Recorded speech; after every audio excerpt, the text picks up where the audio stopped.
नमस्कार। मैं आनंद कुमार खत्री। आज के हमारे लेक्चर का विषय है साइकोन पार्ट सेकंड। जैसा कि हमने साइकोन के पार्ट फर्स्ट में उसकी संरचना के बारे में बात की थी, कोशिकीय संगठन व या औतिकी, सेलुलर ऑर्गेनाइजेशन या हिस्टोलॉजी। साइकोन की संरचना में दो प्रकार के कोशिकीय स्तर पिनेकोडर्म व कोइनोडर्म होते हैं। इन दोनों स्तरों के बीच एक अकोशिकीय परत मेसेनकाइम होती है। दोनों स्तरों में से बाहर का पिनेकोडर्म स्तर बाहरी माध्यम एवं मेसेनकाइम के बीच पारस्परिक संबंध पर नियंत्रण रखता है, जबकि दूसरा स्तर मुख्यतः पोषण क्रिया को नियंत्रित करता है। एस्केनॉइड स्पंज वास्तविक रूप में द्विस्तरीय प्राणी नहीं होते हैं, क्योंकि इनकी दोनों कोशिकीय परतें यूमेटाजोआ प्राणियों की एक्टोडर्म व एंडोडर्म के समान कार्य नहीं करती है। पिनेकोडर्म यह निम्न भागों से मिलकर बनी होती है। एक्सोपिनेकोडर्म या चर्मीय उपकला, जो ऑस्टिया या ऑस्कुलम को छोड़कर संपूर्ण शरीर की बाहरी सतह को ढके रहती है। और दूसरा पार्ट होता है एंडोपिनेकोडर्म। ये में अंतर्वाही नालें, स्पंज गुहा का चर्मीय स्तर सम्मिलित रहता है। एंडोपिनेकोडर्म में अंतर्वाही नालों के अंदर पाई जाती है और स्पंज गुहा का उपचर्मीय स्तर इसमें सम्मिलित रहता है। पिनेकोडर्म बड़ी चपटी बहुभुजीय कोशिकाओं की बनी होती हैं, जिन्हें पिनेकोसाइट्स कहते हैं। और इन कोशिकाओं के मध्य में एक बड़ा उभरा हुआ भाग होता है, जिसमें केंद्रक होता है। इसमें पिनेकोडर्म दिखाई दे रही है। पिनेकोसाइट्स कोशिकाएं, जो ए नंबर की कोशिका है, ए मार्क्ड की हुई कोशिका है, ऊपर सबसे टॉप में, वो पिनेकोसाइट्स कोशिका है। तो इन कोशिकाओं के मध्य में एक बड़ा उभरा हुआ भाग दिखाई दे रहा है, जिसमें केंद्रक उपस्थित होता है। और आसपास की कोशिकाओं के किनारे डायग्राम में दिखाई भी दे रहा है, किनारे इनके परस्पर चिपके हुए रहते हैं। पिनेकोसाइट्स संकुचनशील कोशिका होती है और स्पंज के शरीर की सतह के क्षेत्रफल को कम या ज़्यादा कर सकती है। अंतर्वाही नालों के स्तर में कुछ पिनेकोसाइट्स कोशिकाएं नली आकार के छिद्र कोशिकाओं या पोरोसाइट्स में रूपांतरित हो जाती है। जो सी डायग्राम दिखाई दे रहा है, इसके अंदर सी वो पोरोसाइट्स का रिलेट कर रहा है। छिद्र कोशिकाओं या पोरोसाइट्स में रूपांतरित हो जाती हैं पिनेकोसाइट्स और अंतर्वाही नालों को अरीय नालों से जोड़ने का कार्य करती हैं। ये अंतरकोशिकीय मार्ग आगमी द्वार कहलाते हैं, प्रोसोपाइल्स। छिद्र कोशिकाएं पतली भित्ति की व दोनों सिरों पर खुली हुई होती हैं।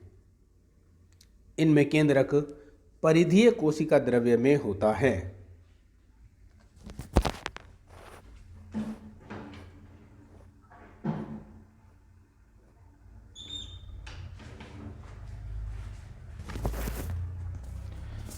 कुछ वैज्ञानिकों के अनुसार पिनेकोसाइट्स केवल शिशु अवस्था में ही पाई जाती है और वयस्क होने पर विलुप्त हो जाती है और उनके स्थान पर रिक्त स्थान बन जाते हैं, जिन्हें अंतरकोशिकीय आगमी द्वार कहते हैं। जो पिनेकोसाइट्स ऑस्कुलम, ऑस्टिया तथा अपद्वारों के चारों ओर पाई जाती है, वे लंबी संकुचनशील होती हैं तथा पेशी कोशिकाओं की तरह कार्य करती हैं, मायोसाइट्स की तरह।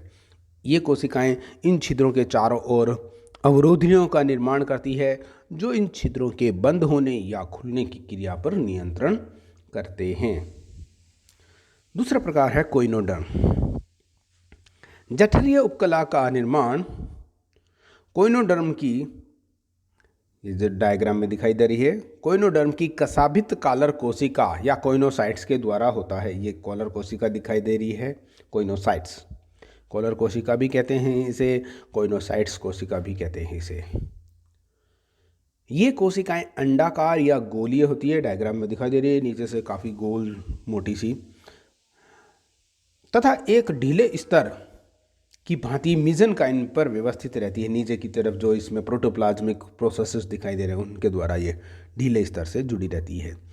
प्रत्येक कोशिका के अंदर एक केंद्रक दिखाई दे रहा है, एक या दो संकुचनशील धानियाँ, खाद्य धानियाँ और आरक्षित भोजन, और उसके अलावा ब्लीफेरोप्लास्ट दिखाई दे रहा है, राइजोप्लास्ट दिखाई दे रहा है और एक आधारिक कण दिखाई दे रहा है, केंद्रक काय दिखाई दे रहा है, काइनेटोसोम, और जिससे निकला हुआ केंद्रक काय से निकला हुआ एक चाबुक के समान कसाब दिखाई दे रहा है। ये सब इसमें पाए जाते हैं।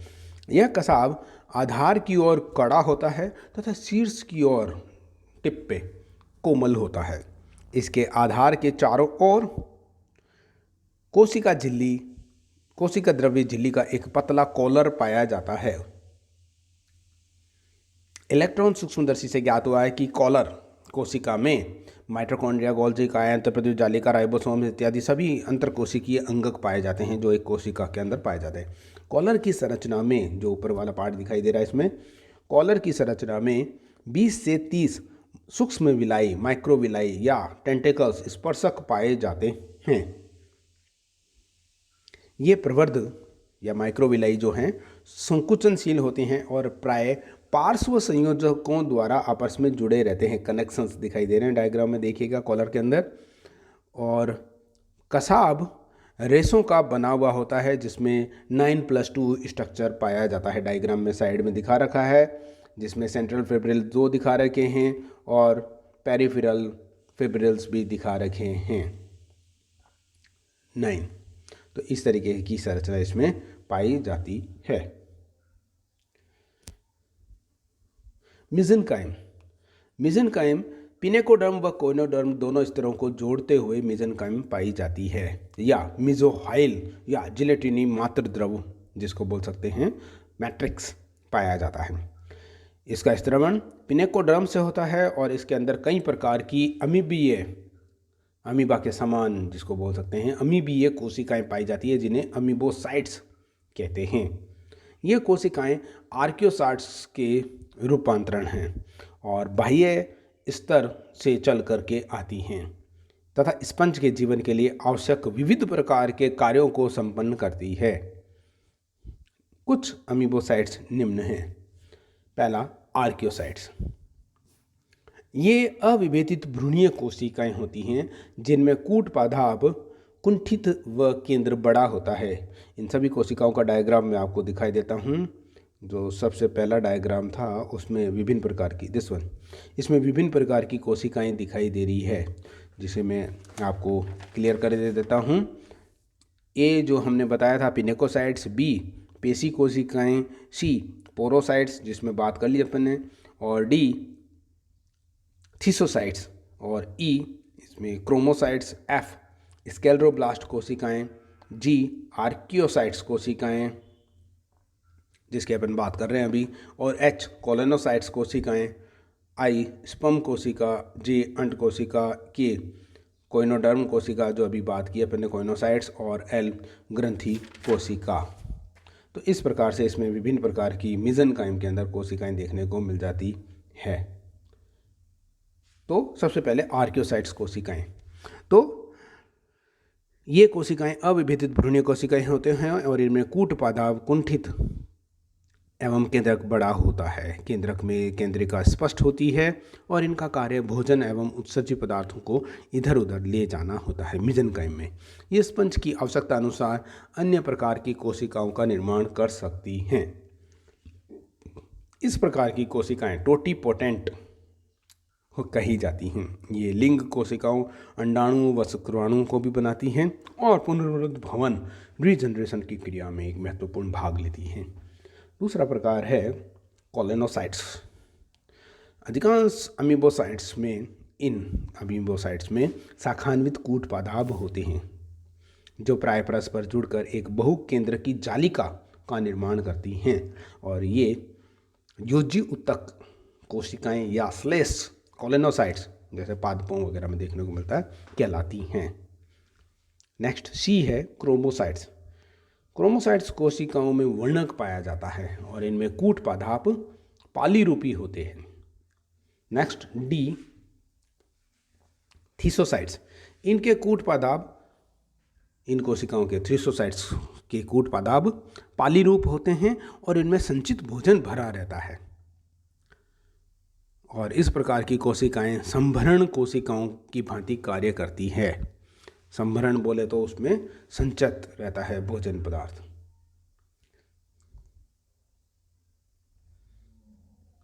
ई, मायोसाइट्स।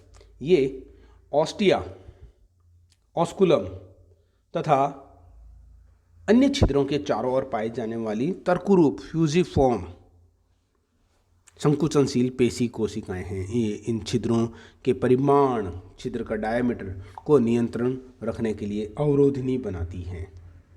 स्क्लेरोब्लास्ट कोशिकाएं, ये कंटिकाएं के निर्माण का कार्य करती हैं कोशिकाएं और निर्मित कंटिकाओं की प्रवृत्ति के अनुसार इन्हें अलग अलग बोल दिया जाता है। कैल्कोब्लास्ट कोशिकाएं और सिलिकोब्लास्ट कोशिका, स्पॉन्जियोब्लास्ट कोशिका कहलाती हैं ये।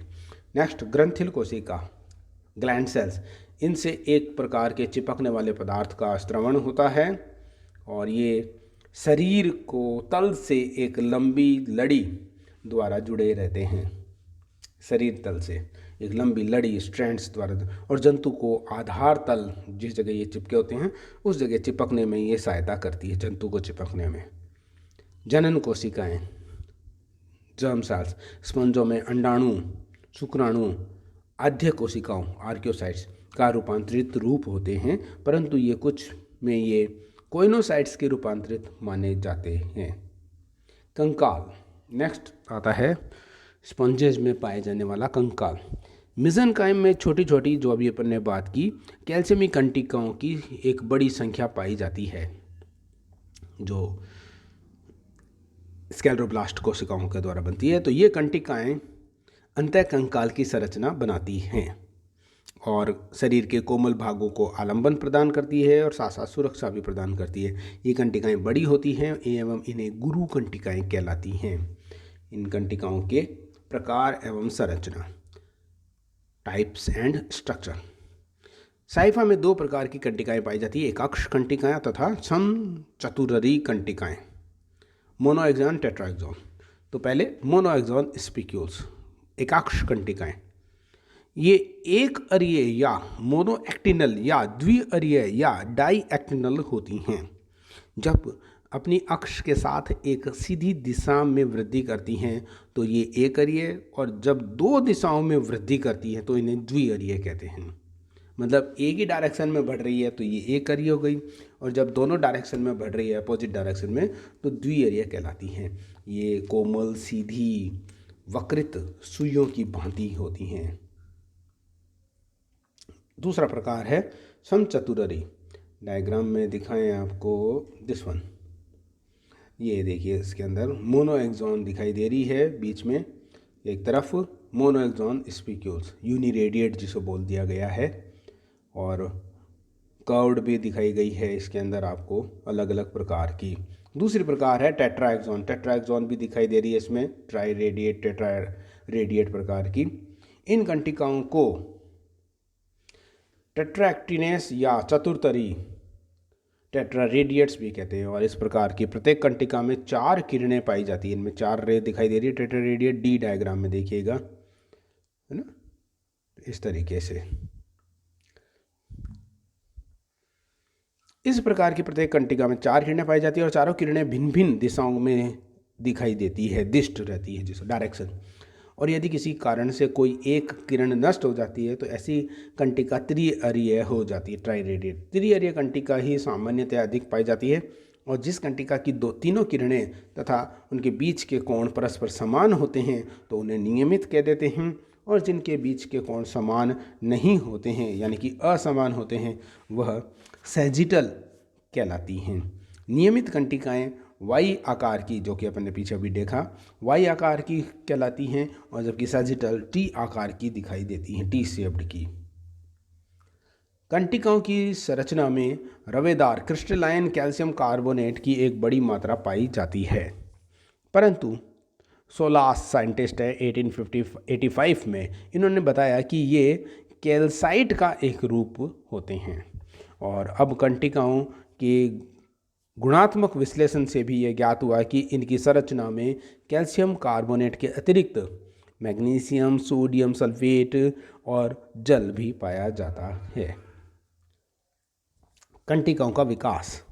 कंटिकाओं का स्त्रवण विशेष प्रकार की अमीबोसाइट्स के द्वारा होता है जिन्हें स्क्लेरोब्लास्ट कहते हैं।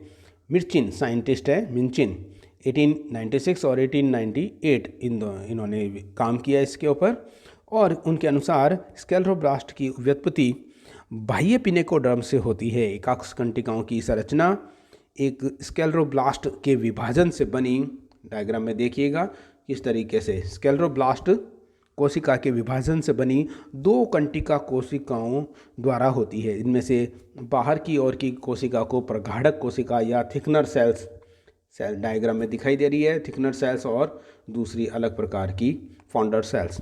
तो बाहर की ओर की कंटिका कोशिका को प्रगाढ़क कोशिका थिकनर सेल्स तथा अंदर की ओर की कंटिका कोशिका को संस्थापक कोशिका या फाउंडर सेल्स कहा जाता है।